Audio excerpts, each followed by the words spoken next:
নমস্কার।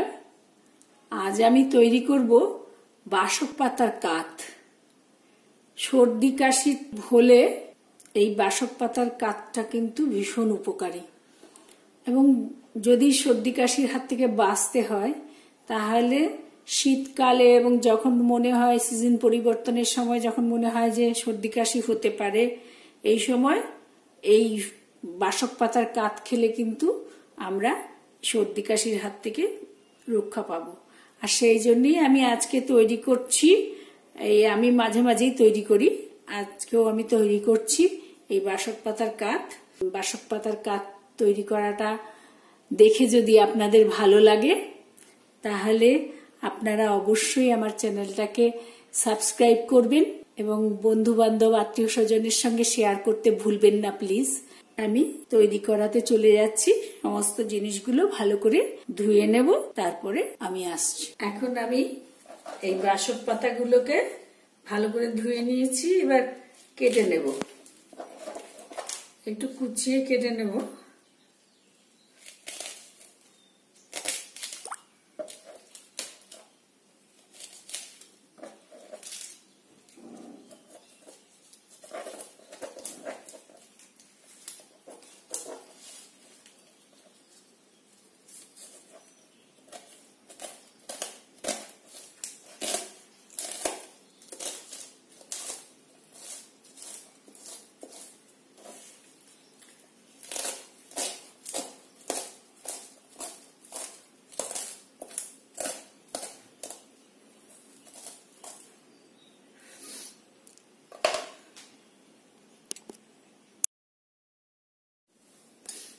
আমার বাসক পাতা কাটা হয়ে গেছে, এবার আমি এটাকে রেখে দেব।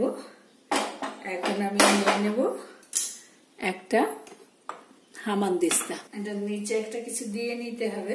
এবার হামানদিস্তাতে এই আদা, তারপরে দেখুন এই যে কাবাব চিনি, দেখুন গোলমরিচ, লবঙ্গ নিয়েছি, যষ্টি মধু নিয়েছি, পিপুল। এগুলো আমার ঘরে আনা থাকে, ফ্রিজে রেখে দিই, যখন প্রয়োজন হয় বানাই। এগুলো হলো তুলসী পাতা, আমার বাড়িতেই আছে। সঙ্গে তুলসী মঞ্জুরি দিয়ে দিয়েছি, তুলসী মঞ্জুরি গুলো। এই আমি সবগুলো একসঙ্গে ভালো করে একটু হামানদিস্তার মধ্যে গোলমরিচটা দিলাম এরকম, তারপরে যষ্টি মধুটা দিলাম। খুব সাবধানে আগে একটু থেতো করে নিতে হবে, তা নাহলে হবে না। এই পিপুল দিয়ে ভালো করে এগুলোকে থেতো করতে হবে। থেতো করে আমি ফিরে আসছি, সব জিনিসগুলো থেতো করে নেব যতটা পারা সম্ভব। দেখুন আমি একটা মিক্সির বাটি নিয়ে নিয়েছি। আমি এই মিক্সির বাটিটাকে লেবু আর খাবার সোডা এই দুটো দিয়ে এই ঢাকনাটা লাগিয়ে অনেকবার ঘুরিয়ে নিয়েছি। এতে কি হলো, এইটার মধ্যে কোনো রকম গন্ধ থাকবে না। আমি তো এর মধ্যে পেঁয়াজ রসুনও করি, কিন্তু আজকে ওই লেবু আর খাবার সোডা দিয়ে যেহেতু এটাকে অনেকবার ঘুরিয়ে ধুয়ে নিয়েছি, এর মধ্যে কোনো গন্ধ নেই। আমি এর মধ্যেই কিন্তু করতে পারবো। আমি এতে দিচ্ছি আদা কুচিয়ে নিয়েছি, ওই আদা কুচিটা দিয়ে দিলাম। এই আমার বাসক পাতাটা দিয়ে দিলাম। এই তুলসী মঞ্জুরি আর তুলসী পাতা এগুলো দিয়ে দিলাম। এগুলো দিয়ে তুলসী বীজ সব দিয়ে এবার আমি একটু এটাকে ঘুরিয়ে নেব। আমি এখন গ্যাসে একটা ডেচকি বসিয়ে দিয়েছি। সেই ডেকচির মধ্যে আমি এই হাফ লিটার জল আমি ঢেলে দিচ্ছি। কিছুটা রাখছি, ওটা ধুয়ে দিতে হবে। এই মিক্সির মধ্যে যেগুলো আছে সেগুলো আমি দিয়ে দিলাম। এই পেস্টটা দিয়ে আমি জল দিয়ে ধুয়ে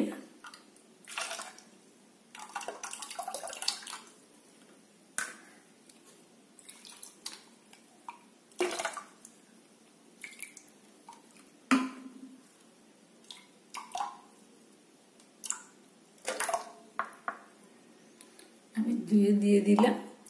আর আমি যেগুলো গুঁড়ো করেছিলাম সমস্ত ওই কাবাব চিনি, যষ্টি মধু, গোলমরিচ, এগুলো সেইগুলো আমি দিয়ে দিলাম এর মধ্যে। দিয়ে আমি গ্যাসটা জ্বালিয়ে দিলাম।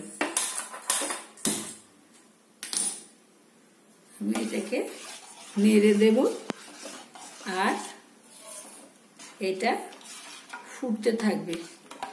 ফুটতে ফুটতে ফুটতে ফুটতে ও যখন অর্ধেকেরও কমে যাবে তখন এটা আমি ছেঁকে নেব। তারপরে আমি বলছি কিভাবে রেখে দেবো, সেগুলো বলছি।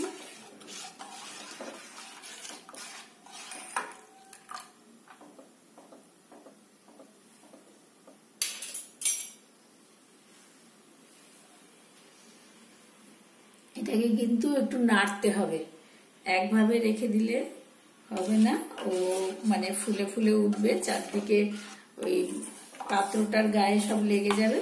তার থেকে একটু মাঝে মাঝে নাড়লেই হবে, একেবারে সমানে নেড়ে যেতে হবে না, কিন্তু একটু নাড়তে হবে।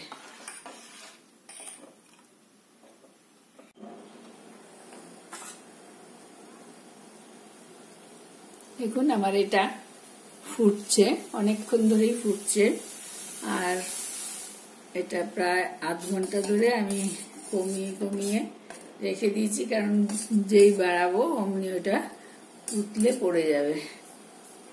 আমি কমিয়ে ওটাকে, এই যে দেখুন বাড়ালে কি হচ্ছে, এটা এরকম উতলে পড়ে যাবে, এই জন্য আমি কমিয়ে মাঝারির থেকেও কম আঁচে এটাকে ফোটাচ্ছি। আধ ঘন্টার বেশি হয়ে গেছে এটা ফুটছে।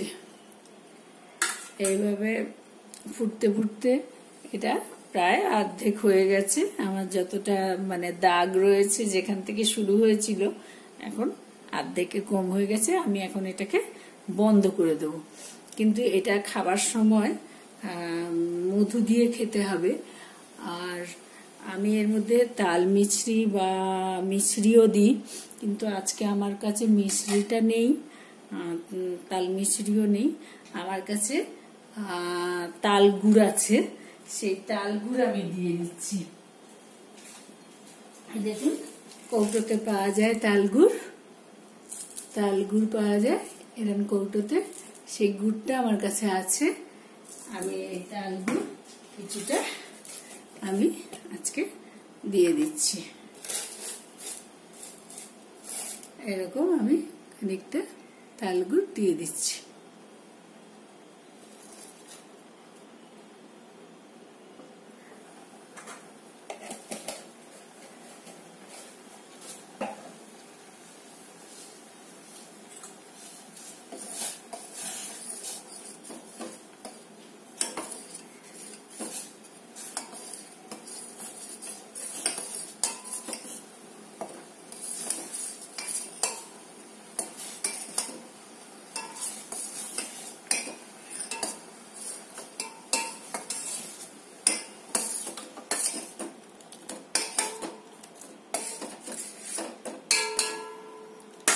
আমি এবার এটাকে বন্ধ করে দিলাম, এখন ঠান্ডা করে আবার আসছি।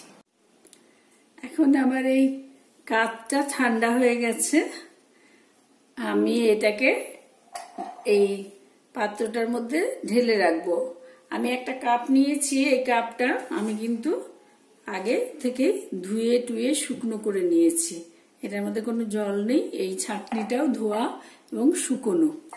আর একটা বোতল নিয়ে নিয়েছি, এটার মধ্যে আমি রেখে দেব। এই বোতলটাও কাচের বোতল আর ধোয়া, আর এই যে ঢাকনাটাও ধোয়া। তবে ঢাকনাটা আমার একটু ফেটে গেছিল, আমি ডাক টেপ দিয়ে এটা লাগিয়ে নিয়েছি। আমি আগে ছেঁকে নিই।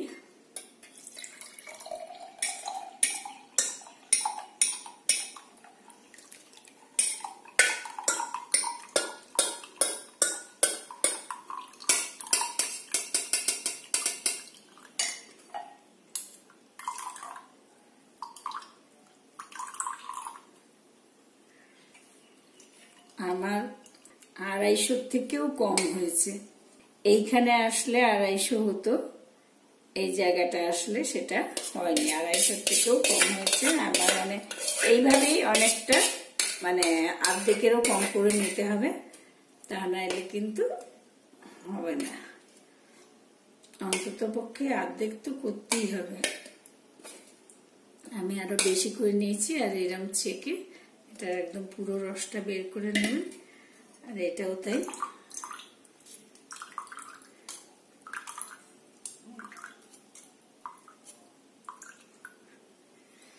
এখন এটাকে আমি কাচের পাত্রটার মধ্যে ঢেলে রাখছি।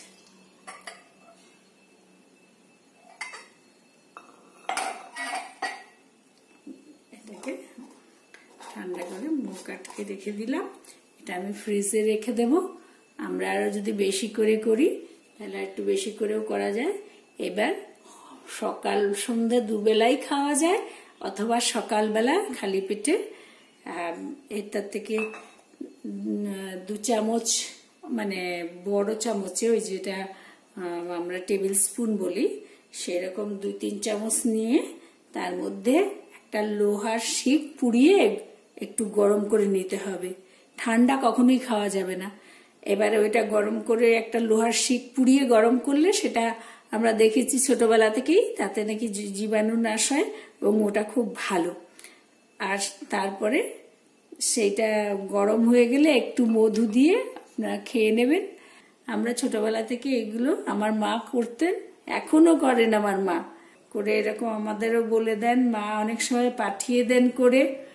আমরা সে কোনো অসুখ করলে, আমাদের সর্দি কাশি এই সংক্রান্ত জ্বর টর হলেও মা করেন, নিজে করে পাঠিয়ে দেন।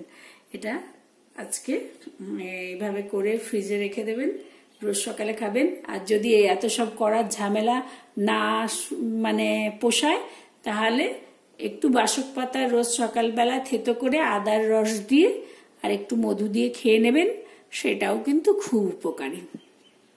আদা, মধু আর মানে বাসক পাতার রস, এটা খেয়ে নেবেন, সেটাও খুব উপকার হবে।